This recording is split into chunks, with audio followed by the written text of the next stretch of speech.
ನಮ್ಮೆಲ್ಲರ ಆರಾಧ್ಯ ದೈವ ಪರಮ ಪೂಜ್ಯ ಸಿದ್ಧಗಂಗೆ ಡಾಕ್ಟರ್ ಶಿವಕುಮಾರ ಮಹಾಸ್ವಾಮಿಗಳವರ 118ನೇ ವರ್ಷದ ಗುರುವಂದನಾ ಕಾರ್ಯಕ್ರಮ.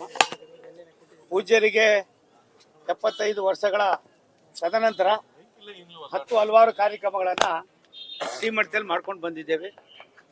ಅವರ ಅಗಲಿಕೆ ಅನ್ನೋದಕ್ಕಿಂತ ಹೆಚ್ಚಾಗಿ ಎಲ್ಲಿವರೆಗೆ ಸೂರ್ಯ ಚಂದ್ರ ಇರ್ತಾರೋ ಅಲ್ಲಿವರೆಗೂ ಶ್ರೀಗಳವರು ಶ್ರೀಮಠದ ಭಕ್ತರನ್ನ, ಶ್ರೀಮಠ ಅವ್ರು ಕೊಟ್ಟಂತ ಅಪಾರವಾದ ಕೊಡುಗೆಯನ್ನ ಮುಂದಿನ ದಿನಗಳಿಗೂ ಕೂಡ ಪರಿಚಯಿಸ್ತಕ್ಕಂಥ ಪವಿತ್ರವಾದ ಕೆಲಸವನ್ನು ಇವತ್ತಿನ ಶ್ರೀಗಳವರು ಮಾಡ್ತಾ ಇದ್ದಾರೆ. ನಾನು ಅವರಲ್ಲಿ ಪ್ರಾರ್ಥನೆ ಮಾಡೋದು ಇಷ್ಟೇನೆ, ಎಲ್ಲಿವರೆಗೆ ಪ್ರಪಂಚ ಇರ್ತದೋ ಅಲ್ಲಿವರೆಗೂ ತಾವು ಇಂಥ ಬಡವರನ್ನ, ಧ್ವನಿ ಇಲ್ಲದ, ಆಸರೆ ಇಲ್ಲದ ಎಲ್ಲ ವರ್ಗದ ಮಕ್ಕಳಿಗೆ ವಿದ್ಯಾದಾನವನ್ನು, ಅನ್ನದಾಸೋಹವನ್ನು ಕೊಡೋದ್ರ ಮುಖೇನ ವಿಶ್ವದಲ್ಲಿ ಒಂದು ದೊಡ್ಡ ಸಂದೇಶವನ್ನು ಕೊಟ್ಟಿರ್ತಕ್ಕಂಥ ಪವಾಡ ಪುರುಷರು. ತಮ್ಮ ದೂರದೃಷ್ಟಿಯ ಚಿಂತನೆ, ತಾವು ಕೊಟ್ಟಂಥ ಕಾರ್ಯಕ್ರಮ ಕೈಂಕರ್ಯ ಮುಂದೆಯೂ ಕೂಡ ಮುಂದುವರ್ಸ್ಕೊಂಡು ಹೋಗೋದಕ್ಕೆ ನಿಮ್ಮ ಕೃಪಾಶೀರ್ವಾದ ಎಲ್ಲರ ಮೇಲೆ ಇರಲಿ ಅಂತ ಪ್ರಾರ್ಥನೆ ಮಾಡ್ತೀವಿ. ಶ್ರೀಗಳಿಗೆ ಭಾರತ ರತ್ನ ಕೊಡಬೇಕು ಅನ್ನೋದು ಹಲವು ಭಕ್ತರು ಒಂದು ನಾವೆಲ್ಲರೂ ಕೂಡ ಬಯಸ್ತೀವಿ. ಅನೇಕರು ಅನೇಕ ರೀತಿಯ ವ್ಯಾಖ್ಯಾನಗಳನ್ನು ಮಾಡ್ತಾರೆ.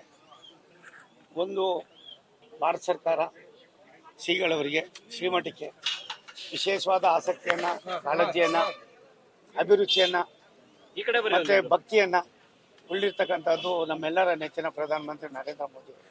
ಶ್ರೀಮಠಕ್ಕೆ ಶ್ರೀಗಳಿದ್ದಾಗೇನೆ 2-3 ಬಾರಿ ಬಂದು ಶ್ರೀಗಳವರ ಆಶೀರ್ವಾದವನ್ನು ಪಡೆದಿದ್ದಾರೆ. ವಿಶೇಷವಾದ ಅನೇಕ ಸಂದರ್ಭದಲ್ಲಿ ಬಂದಿದ್ದಾರೆ. ತದನಂತರ ಗದ್ದಿಗೆಗೂ ಕೂಡ ಬಂದು ದರ್ಶನವನ್ನು ಪಡೆದಿದ್ದಾರೆ. ರಾಷ್ಟ್ರದ ಪ್ರಧಾನಮಂತ್ರಿಗಳು, ರಾಷ್ಟ್ರದ ಗೃಹ ಮಂತ್ರಿಗಳು, ಇವತ್ತು ರಾಷ್ಟ್ರದ ರಕ್ಷಣಾ ಮಂತ್ರಿಗಳು ಪ್ರಾಯಶಃ ಯಾವ್ದಾದ್ರು ಒಂದು ಮಠಕ್ಕೆ ಒಬ್ಬರೆಲ್ಲ ಒಬ್ರು ಬರ್ತಾ ಇದ್ದಾರೆ ಅಂದರೆ ಅದು ಸಿದ್ಧಗಂಗಾ ಮಠ. ಶ್ರೀಮಠದಲ್ಲಿ ಪೂಜ್ಯರು ಇವತ್ತು ಕೂಡ ಇದ್ದಾರೆ. ನಮ್ಮೆಲ್ಲರ ಜೊತೆಯಲ್ಲಿ ನಾವು ಮಾಡುವ ಎಲ್ಲ ಕೆಲಸಗಳನ್ನು ಕೂಡ ಅವರು ಗಮನಿಸ್ತಾ ಇದ್ದಾರೆ ಎನ್ನುವ ನಂಬಿಕೆ ಮೇಲೆ ನಾವು ಈ ಕಾರ್ಯಕ್ರಮವನ್ನು ಮಾಡ್ತಾರೆ.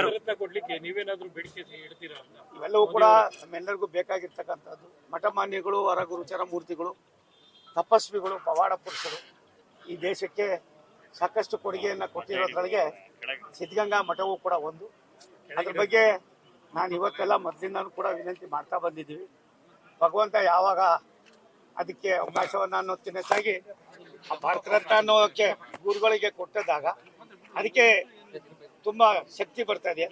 ಆದ್ರಿಂದ ಮಠಕ್ಕಾಗ್ಲಿ, ಶ್ರೀಗಳಿಗಾಗ್ಲಿ ಅಂತಲ್ಲ, ಭಾರತ ರತ್ನ ಒಂದಾದ್ರೆ ದೇಶದ ರತ್ನ, ವಿಶ್ವದ ರತ್ನ ಇವತ್ತು ಪರಮ ಪೂಜ್ಯ ಸಿದ್ಧಗಂಗಾ ಶ್ರೀಗಳಾಗಿದ್ದಾರೆ. ಅದ್ರ ಬಗ್ಗೆ ಹೆಚ್ಚಿನ ವ್ಯಾಖ್ಯಾನ ಬೇಡ. ಅವರ ಕೃಪಾಶೀರ್ವಾದ ಸದಾ ನಮ್ಮೆಲ್ಲ ಮೇಲೆ ಇದೆ. ರೈಲ್ವೆ ನಿಲ್ದಾಣ ಎಲ್ಲಿ ಬಂತು ಸರ್? ನಾನು ಅನೇಕ ಬಾರಿ ಹೇಳಿದ್ದೇನೆ. ನಾಳೆ ಸನ್ಮಾನ್ಯ ಸಿದ್ದರಾಮಯ್ಯನವರು ನಾಳೆ ದೆಹಲಿಗೆ ಬರ್ತಾ ಇದ್ದಾರೆ ಕರ್ನಾಟಕ ಭವನ ಉದ್ಘಾಟನೆ ಮಾಡಕ್ಕೆ. ನಾನು ಕೂಡ ಅಲ್ಲಿ ಹೋಗ್ತಾ ಇದ್ದೀನಿ. ಹೇಳ್ತೀನಿ, ಭಾರತ ಸರ್ಕಾರ ಜಾಗ ನಮ್ದು, ಖರ್ಚು ಮಾಡೋದು ಭಾರತ ಸರ್ಕಾರ, ರೈಲ್ವೆ ಸ್ಟೇಷನ್ ಮಾಡೋದು ನಾವು. ಇಂಥ ಪುಣ್ಯ ಪುರುಷನ ಹೆಸರನ್ನ ಮುಂದಿನ ಪೀಳಿಗೆಗೆ, ಈ ಪವಾಡ ಪುರುಷನ ಸಂದೇಶಗಳನ್ನ ಮುಂದಿನ ಪೀಳಿಗೆಗೆ ಪರಿಚಯದಕ್ಕೋಸ್ಕರ ಈ ಕೆಲಸವನ್ನು ಮಾಡಬೇಕು ಅಂತ ಒಬ್ಬ ಮಠದ ಭಕ್ತನಾಗಿ ಸ್ವತಃ ನಾನೇ ರೈಲ್ವೆ ಖಾತೆ ರಾಜ್ಯ ಸಚಿವನಾಗಿ ವಿನಂತಿ ಮಾಡಿದ್ದೇನೆ. ಸಿದ್ದರಾಮಯ್ಯನವ್ರಿಗೆ ಇನ್ನೂ ಯಾಕೆ ಅದ್ರ ಬಗ್ಗೆ ಆ ಫೈಲ್ ನೋಡಿದಾರೆ ಇಲ್ಲೋ ಗೊತ್ತಿಲ್ಲ. ನಾನು ಇವತ್ತು ಪರಮೇಶ್ವರ್ ಅವರು, ರಾಜಣ್ಣ ಬರ್ತಾರೆ, ಡಿ.ಕೆ. ಶಿವಕುಮಾರ್ ಬರ್ತಾರೆ, ಅವ್ರ ಗಮನಕ್ಕೆ ತರ್ತೀನಿ. ನಾಳೆ ನಾನೇ ಸ್ವತಃ ಮುಖ್ಯಮಂತ್ರಿಗಳನ್ನ ಡೆಲ್ಲಿಯಲ್ಲಿ ಭೇಟಿ ಮಾಡ್ತೀನಿ. 5 ತಿಂಗಳ ಮೇಲಾಗಿದೆ, ಎಲ್ಲ ಬರ್ತದೆ. ನಾನು ಅದಕ್ಕೆ ಉಪ್ಪು ಖಾರ ಹಾಕೋ ಪರಿಸ್ಥಿತಿಯಲ್ಲಿ ನಾನಲ್ಲ. ನಾನು 50 ವರ್ಷ ನಂದೇ ಆದಂತ ದೃಷ್ಟಿಯಲ್ಲಿ ಇದ್ದೇನೆ. ಶ್ರೀಮಠ ಯಾರಿಗೂ ಸೀಮಿತ ಅಲ್ಲ. ಶ್ರೀಮಠ ಇಲ್ಲಿ ಬರ್ತಕ್ಕಂಥ ಎಲ್ಲರಿಗೂ ಕೂಡ ಸಮಾನತೆಯನ್ನ ಕೊಡುವುದರ ಮುಖೇನ ಸಂಸ್ಕಾರವನ್ನ, ಯಾವ ರೀತಿ ನಾವು ಜೀವನ ಸಾಗಿಸ್ಬೋದು ಅನ್ನೋದನ್ನ ಎಲ್ಲರಿಗೂ ಕೊಟ್ಟಿದ್ದಾರೆ. ಆದ್ರಿಂದ ಅವರು ಮಾಡೋದು ಬಿಡೋದು ಅನ್ನೋದಕ್ಕಿಂತ ಹೆಚ್ಚಾಗಿ ಯಾವ್ಯಾವ ಕಾಲದಲ್ಲಿ ಏನೇನಾಗಬೇಕು ಅದಾಯ್ತದೆ.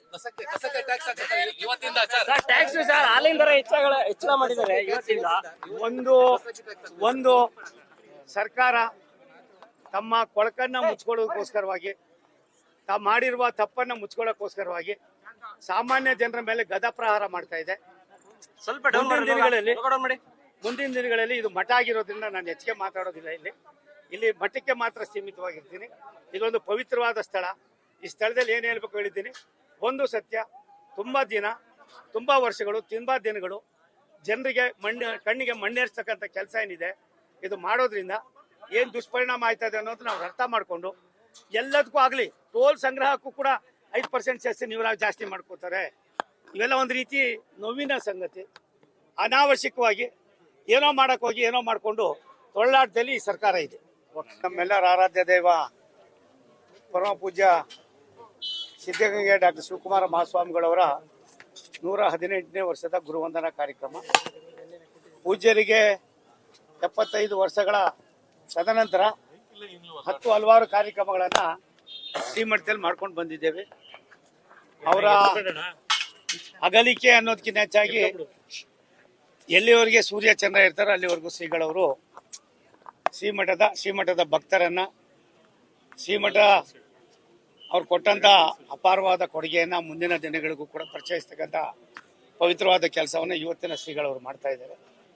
ನಾನು ಅವರಲ್ಲಿ ಪ್ರಾರ್ಥನೆ ಮಾಡೋದು ಇಷ್ಟೇನೆ, ಎಲ್ಲಿವರೆಗೆ ಪ್ರಪಂಚ ಇರ್ತದೋ ಅಲ್ಲಿವರೆಗೂ ತಾವು ಇಂಥ ಬಡವರನ್ನ, ಧ್ವನಿ ಇಲ್ಲದ, ಆಸರೆ ಇಲ್ಲದ ಎಲ್ಲ ವರ್ಗದ ಮಕ್ಕಳಿಗೆ ವಿದ್ಯಾದಾನವನ್ನ, ಅನ್ನದಾಸೋಹವನ್ನು ಕೊಡೋದ್ರ ಮುಖೇನ ವಿಶ್ವದಲ್ಲಿ ಒಂದು ದೊಡ್ಡ ಸಂದೇಶವನ್ನು ಕೊಟ್ಟಿರ್ತಕ್ಕಂಥ ಪವಾಡ ಪುರುಷರು.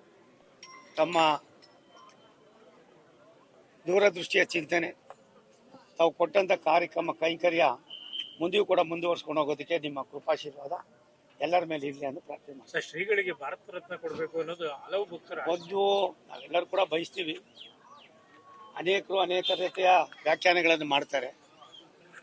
ಒಂದು ಭಾರತ ಸರ್ಕಾರ ಶ್ರೀಗಳವರಿಗೆ, ಶ್ರೀಮಠಕ್ಕೆ ವಿಶೇಷವಾದ ಆಸಕ್ತಿಯನ್ನ, ಕಾಳಜಿಯನ್ನ, ಅಭಿರುಚಿಯನ್ನ ಈ ಕಡೆ ಮತ್ತೆ ಭಕ್ತಿಯನ್ನ ಉಳ್ಳಿರ್ತಕ್ಕಂಥದ್ದು ನಮ್ಮೆಲ್ಲರ ನೆಚ್ಚಿನ ಪ್ರಧಾನಮಂತ್ರಿ ನರೇಂದ್ರ ಮೋದಿ. ಶ್ರೀಮಠಕ್ಕೆ ಶ್ರೀಗಳಿದ್ದಾಗೇನೆ 2-3 ಬಾರಿ ಬಂದು ಶ್ರೀಗಳವರ ಆಶೀರ್ವಾದವನ್ನು ಪಡೆದಿದ್ದಾರೆ. ವಿಶೇಷವಾದ ಅನೇಕ ಸಂದರ್ಭದಲ್ಲಿ ಬಂದಿದ್ದಾರೆ. ತದನಂತರ ಗದ್ದಿಗೆಗೂ ಕೂಡ ಬಂದು ದರ್ಶನವನ್ನು ಪಡೆದಿದ್ದಾರೆ. ರಾಷ್ಟ್ರದ ಪ್ರಧಾನಮಂತ್ರಿಗಳು, ರಾಷ್ಟ್ರದ ಗೃಹ ಮಂತ್ರಿಗಳು, ಇವತ್ತು ರಾಷ್ಟ್ರದ ರಕ್ಷಣಾ ಮಂತ್ರಿಗಳು ಪ್ರಾಯಶಃ ಯಾವ್ದಾದ್ರು ಒಂದು ಮಠಕ್ಕೆ ಒಬ್ಬರೆಲ್ಲ ಒಬ್ರು ಬರ್ತಾ ಇದ್ದಾರೆ ಅಂದ್ರೆ ಅದು ಸಿದ್ಧಗಂಗಾ ಮಠ. ಶ್ರೀಮಠದಲ್ಲಿ ಪೂಜ್ಯರು ಇವತ್ತು ಕೂಡ ಇದ್ದಾರೆ. ನಮ್ಮೆಲ್ಲರ ಜೊತೆಯಲ್ಲಿ ನಾವು ಮಾಡುವ ಎಲ್ಲ ಕೆಲಸಗಳನ್ನು ಕೂಡ ಅವರು ಗಮನಿಸ್ತಾ ಇದ್ದಾರೆ ಎನ್ನುವ ನಂಬಿಕೆ ಮೇಲೆ ನಾವು ಈ ಕಾರ್ಯಕ್ರಮವನ್ನು ಮಾಡ್ತಾರೆ. ಕೊಡ್ಲಿಕ್ಕೆ ನೀವೇನಾದ್ರೂ ಬೇಡಿಕೆ ಇಡ್ತೀರಾ? ಇವೆಲ್ಲವೂ ಕೂಡ ನಮ್ಮೆಲ್ಲರಿಗೂ ಬೇಕಾಗಿರ್ತಕ್ಕಂಥದ್ದು. ಮಠಮಾನ್ಯಗಳು, ವರಗುರುಚರ ಮೂರ್ತಿಗಳು, ತಪಸ್ವಿಗಳು, ಪವಾಡ ಪುರುಷರು ಈ ದೇಶಕ್ಕೆ ಸಾಕಷ್ಟು ಕೊಡುಗೆಯನ್ನು ಕೊಟ್ಟಿರೋದ್ರೊಳಗೆ ಸಿದ್ಧಗಂಗಾ ಮಠವೂ ಕೂಡ ಒಂದು. ಅದ್ರ ಬಗ್ಗೆ ನಾನು ಇವತ್ತೆಲ್ಲ ಮೊದಲಿಂದನೂ ಕೂಡ ವಿನಂತಿ ಮಾಡ್ತಾ ಬಂದಿದ್ದೀವಿ. ಭಗವಂತ ಯಾವಾಗ ಅದಕ್ಕೆ ಅವಕಾಶವನ್ನು ಅನ್ನೋದಕ್ಕಿಂತ ಹೆಚ್ಚಾಗಿ ಆ ಭಾರತ ರತ್ನ ಅನ್ನೋಕ್ಕೆ ಗುರುಗಳಿಗೆ ಕೊಟ್ಟದಾಗ ಅದಕ್ಕೆ ತುಂಬಾ ಶಕ್ತಿ ಬರ್ತಾ ಇದೆ. ಆದ್ರಿಂದ ಮಠಕ್ಕಾಗ್ಲಿ ಶ್ರೀಗಳಿಗಾಗ್ಲಿ ಅಂತಲ್ಲ, ಭಾರತ ರತ್ನ ಒಂದಾದ್ರೆ ದೇಶದ ರತ್ನ, ವಿಶ್ವದ ರತ್ನ ಇವತ್ತು ಪರಮ ಪೂಜ್ಯ ಸಿದ್ಧಗಂಗಾ ಶ್ರೀಗಳಾಗಿದ್ದಾರೆ. ಅದ್ರ ಬಗ್ಗೆ ಹೆಚ್ಚಿನ ವ್ಯಾಖ್ಯಾನ ಬೇಡ. ಅವರ ಕೃಪಾಶೀರ್ವಾದ ಸದಾ ನಮ್ಮೆಲ್ಲ ಮೇಲೆ ಇದೆ. ಸರ್, ರೈಲ್ವೆ ನಿಲ್ದಾಣ ಎಲ್ಲಿ ಬಂತು ಸರ್? ನಾನು ಅನೇಕ ಬಾರಿ ಹೇಳಿದ್ದೇನೆ. ನಾಳೆ ಸನ್ಮಾನ್ಯ ಸಿದ್ದರಾಮಯ್ಯನವರು ನಾಳೆ ದೆಹಲಿಗೆ ಬರ್ತಾ ಇದ್ದಾರೆ ಕರ್ನಾಟಕ ಭವನ ಉದ್ಘಾಟನೆ ಮಾಡಕ್ಕೆ. ನಾನು ಕೂಡ ಅಲ್ಲಿ ಹೋಗ್ತಾ ಇದ್ದೀನಿ. ಹೇಳ್ತೀನಿ, ಭಾರತ ಸರ್ಕಾರ ಜಾಗ ನಮ್ದು, ಖರ್ಚು ಮಾಡೋದು ಭಾರತ ಸರ್ಕಾರ, ರೈಲ್ವೆ ಸ್ಟೇಷನ್ ಮಾಡೋದು ನಾವು. ಇಂಥ ಪುಣ್ಯ ಪುರುಷನ ಹೆಸರನ್ನ ಮುಂದಿನ ಪೀಳಿಗೆಗೆ, ಈ ಪವಾಡ ಪುರುಷನ ಸಂದೇಶಗಳನ್ನ ಮುಂದಿನ ಪೀಳಿಗೆಗೆ ಪರಿಚಯದಕ್ಕೋಸ್ಕರ ಈ ಕೆಲಸವನ್ನು ಮಾಡಬೇಕು ಅಂತ ಒಬ್ಬ ಮಠದ ಭಕ್ತನಾಗಿ ಸ್ವತಃ ನಾನೇ ರೈಲ್ವೆ ಖಾತೆ ರಾಜ್ಯ ಸಚಿವನಾಗಿ ವಿನಂತಿ ಮಾಡಿದ್ದೇನೆ. ಸಿದ್ದರಾಮಯ್ಯನವ್ರಿಗೂ ಇನ್ನೂ ಯಾಕೆ ಅದ್ರ ಬಗ್ಗೆ ಆ ಫೈಲ್ ನೋಡಿದಾರೆ ಇಲ್ಲೋ ಗೊತ್ತಿಲ್ಲ. ನಾನು ಇವತ್ತು ಪರಮೇಶ್ವರ್ ಅವರು, ರಾಜಣ್ಣ ಬರ್ತಾರೆ, ಡಿ.ಕೆ. ಶಿವಕುಮಾರ್ ಬರ್ತಾರೆ, ಅವ್ರ ಗಮನಕ್ಕೆ ತರ್ತೀನಿ. ನಾಳೆ ನಾನೇ ಸ್ವತಃ ಮುಖ್ಯಮಂತ್ರಿಗಳನ್ನ ಡೆಲ್ಲಿಯಲ್ಲಿ ಭೇಟಿ ಮಾಡ್ತೀನಿ. 5 ತಿಂಗಳ ಮೇಲಾಗಿದೆ, ಎಲ್ಲ ಬರ್ತದೆ. ನಾನು ಅದಕ್ಕೆ ಒಂದ್ ನಿಮಿಷ, ಅದಕ್ಕೆ ಉಪ್ಪು ಖಾರ ಹಾಕೋ ಪರಿಸ್ಥಿತಿಯಲ್ಲಿ ನಾನಲ್ಲ. ನಾನು 50 ವರ್ಷ ನಂದೇ ಆದಂತ ದೃಷ್ಟಿಯಲ್ಲಿ ಇದ್ದೇನೆ. ಶ್ರೀಮಠ ಯಾರಿಗೂ ಸೀಮಿತ ಅಲ್ಲ. ಶ್ರೀಮಠ ಇಲ್ಲಿ ಬರ್ತಕ್ಕಂಥ ಎಲ್ಲರಿಗೂ ಕೂಡ ಸಮಾನತೆಯನ್ನ ಕೊಡುವುದರ ಮುಖೇನ ಸಂಸ್ಕಾರವನ್ನ, ಯಾವ ರೀತಿ ನಾವು ಜೀವನ ಸಾಗಿಸ್ಬೋದು ಅನ್ನೋದನ್ನ ಎಲ್ಲರಿಗೂ ಕೊಟ್ಟಿದ್ದಾರೆ. ಆದ್ರಿಂದ ಅವರು ಮಾಡೋದು ಬಿಡೋದು ಅನ್ನೋದಕ್ಕಿಂತ ಹೆಚ್ಚಾಗಿ ಯಾವ್ಯಾವ ಕಾಲದಲ್ಲಿ ಏನೇನಾಗಬೇಕು ಅದಾಯ್ತದೆ. ಹೆಚ್ಚಳ ಮಾಡಿದ್ದಾರೆ ಇವತ್ತಿಂದ. ಒಂದು ಸರ್ಕಾರ ತಮ್ಮ ಕೊಳಕನ್ನ ಮುಚ್ಕೊಳ್ಳೋದಕ್ಕೋಸ್ಕರವಾಗಿ ತಾವು ಮಾಡಿರುವ ತಪ್ಪನ್ನ ಮುಚ್ಕೊಳ್ಳೋಕ್ಕೋಸ್ಕರವಾಗಿ ಸಾಮಾನ್ಯ ಜನರ ಮೇಲೆ ಗದಪ್ರಹಾರ ಮಾಡ್ತಾ ಇದೆ. ಸ್ವಲ್ಪ ಮುಂದಿನ ದಿನಗಳಲ್ಲಿ ಇದು ಮಠ ಆಗಿರೋದ್ರಿಂದ ನಾನು ಹೆಚ್ಚಿಗೆ ಮಾತಾಡೋದಿಲ್ಲ. ಇಲ್ಲಿ ಮಠಕ್ಕೆ ಮಾತ್ರ ಸೀಮಿತವಾಗಿರ್ತೀನಿ. ಇದೊಂದು ಪವಿತ್ರವಾದ ಸ್ಥಳ. ಈ ಸ್ಥಳದಲ್ಲಿ ಏನು ಹೇಳ್ಬೇಕು ಹೇಳಿದ್ದೀನಿ. ಒಂದು ಸತ್ಯ, ತುಂಬಾ ವರ್ಷಗಳು, ತುಂಬಾ ದಿನಗಳು ಜನರಿಗೆ ಕಣ್ಣಿಗೆ ಮಣ್ಣೇರ್ಸ್ತಕ್ಕಂಥ ಕೆಲಸ ಏನಿದೆ ಇದು ಮಾಡೋದ್ರಿಂದ ಏನು ದುಷ್ಪರಿಣಾಮ ಆಯ್ತದೆ ಅನ್ನೋದು ನಾವು ಅರ್ಥ ಮಾಡಿಕೊಂಡು ಎಲ್ಲದಕ್ಕೂ ಆಗಲಿ ಟೋಲ್ ಸಂಗ್ರಹಕ್ಕೂ ಕೂಡ 5% ಸೆಸ್ ನೀವು ಜಾಸ್ತಿ ಮಾಡ್ಕೋತಾರೆ. ಇವೆಲ್ಲ ಒಂದು ರೀತಿ ನೋವಿನ ಸಂಗತಿ. ಅನಾವಶ್ಯಕವಾಗಿ ಏನೋ ಮಾಡಕ್ ಹೋಗಿ ಏನೋ ಮಾಡಿಕೊಂಡು ತೊಳ್ಳಾಟದಲ್ಲಿ ಈ ಸರ್ಕಾರ ಇದೆ.